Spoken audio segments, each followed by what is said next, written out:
আমি কৃতজ্ঞতা প্রকাশ করতে চাই এই বাহিনীতে সদস্য প্রেরণকারী সশস্ত্র বাহিনী, বাংলাদেশ পুলিশ, বিজিবি, কোস্টগার্ড এবং বাংলাদেশ আনসার বাহিনীর প্রতি, যাদের অংশগ্রহণ ছাড়া এই এলিট ফোর্সের মান ধরে রাখা সম্ভব নয়।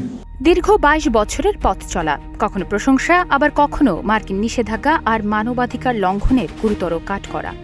অবশেষে কি বিলুপ্ত হতে যাচ্ছে এলিট ফোর্স র্যাব, নাকি নতুন নামে আসছে অন্য কোনো বাহিনী? র্যাবের প্রতিষ্ঠা বার্ষিকীতে স্বরাষ্ট্রমন্ত্রীর এক বক্তব্য তোলপাড় ফেলে দিয়েছে গোটা দেশে। র্যাব সদর দপ্তরে স্বরাষ্ট্রমন্ত্রী সালাউদ্দিন আহমেদ জানান, এত বছর ধরে দেশের অন্যতম প্রধান এই এলিট ফোর্স কোনো সুনির্দিষ্ট স্বাধীন আইনে নয়, বরং চলছে সম্পূর্ণ অ্যাডহক বা অস্থায়ী ভিত্তিতে আর্মড পুলিশ ব্যাটালিয়নের একটি ধারার অধীনে। স্বরাষ্ট্রমন্ত্রী বলেন, একটি এলিট ফোর্স এভাবে চলতে পারে না।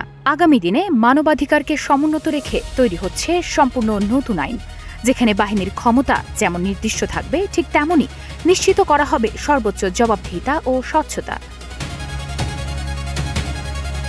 কিন্তু মার্কিন নিষেধাজ্ঞার কি হবে? এ বিষয়ে স্বরাষ্ট্রমন্ত্রীর বক্তব্য আরও ধারালো। তিনি বলেন, পতিত স্বৈরাচারী আমলে শেখ হাসিনা সরকার একদলীয় শাসন কায়েমের উগ্র বাসনা চরিতার্থ করতে র্যাবকে একটি রাজনৈতিক হাতিয়ার হিসেবে ব্যবহার করেছে।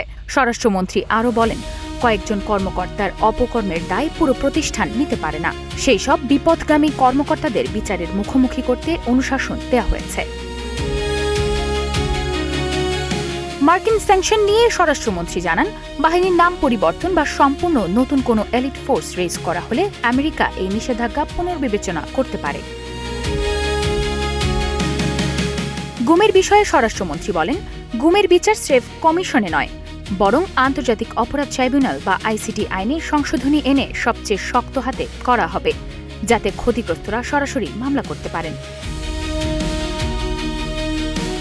গত ৩ মাস কোনো বাহিনী রাজনৈতিক উদ্দেশ্যে ব্যবহৃত হয়নি, দাবি স্বরাষ্ট্রমন্ত্রী। কিন্তু প্রশ্ন রয়েই যায়, নতুন আইনের বেড়াজালে যে এলিট ফোর্সই আসুক না কেন, তা কি আসলে রাজনৈতিক প্রভাবমুক্ত থাকতে পারবে, নাকি কেবল নাম বদলাবে? ভেতরের চরিত্রটা রয়ে যাবে আগের মতোই। মাইশা মাহমুদ, নাগরিক প্রতিদিন।